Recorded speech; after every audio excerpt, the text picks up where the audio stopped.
রাধাকৃষ্ণন কমিশনের পর স্বাধীন ভারতের শিক্ষা ইতিহাসে অত্যন্ত গুরুত্বপূর্ণ পদক্ষেপ ছিল মুদালিয়ার কমিশন, যা সেকেন্ডারি এডুকেশন কমিশন বা মাধ্যমিক শিক্ষা কমিশন রূপেও পরিচিত।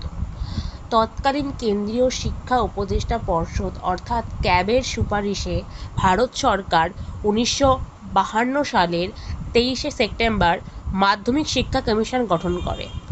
মাদ্রাজ বিশ্ববিদ্যালয়ের তৎকালীন উপাচার্য ডক্টর লক্ষ্মণস্বামী মুদালিয়ার নেতৃত্বে এই কমিশন গঠিত হয়।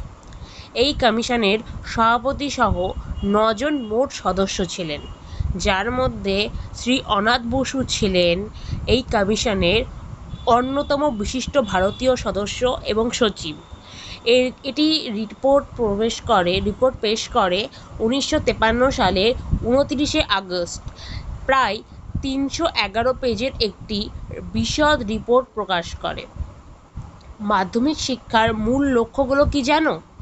প্রথম ছিল গণতান্ত্রিক নাগরিকত্ব বিকাশ, অর্থাৎ শিক্ষার্থীদের মধ্যে দেশপ্রেম, সহনশীলতা, স্পষ্ট চিন্তা ও সহযোগিতা মানসিকতা গড়ে তোলা।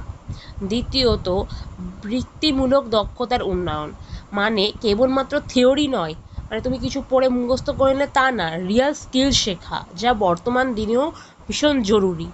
তৃতীয়, ব্যক্তিত্বের বিকাশ, শিক্ষার্থীরা সাহিত্য, শিল্প, সংস্কৃতির প্রতি অনুরাগী করে তোলে তাদের সার্বিক ব্যক্তিত্বের বিকাশ ঘটানো।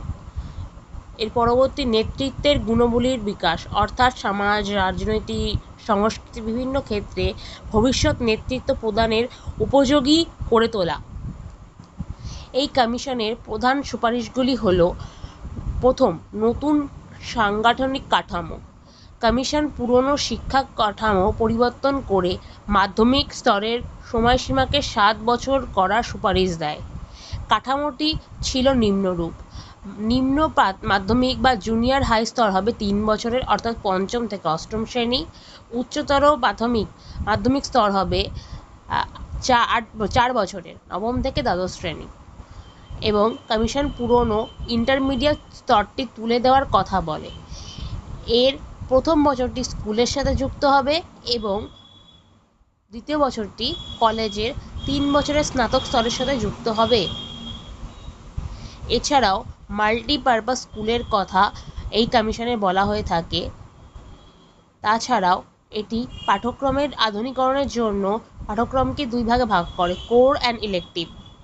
কোর বিষয়, অর্থাৎ যেখানে শিক্ষার্থীদের শিখতে হবে মাতৃভাষা বা আঞ্চলিক ভাষা, সাধারণ বিজ্ঞান,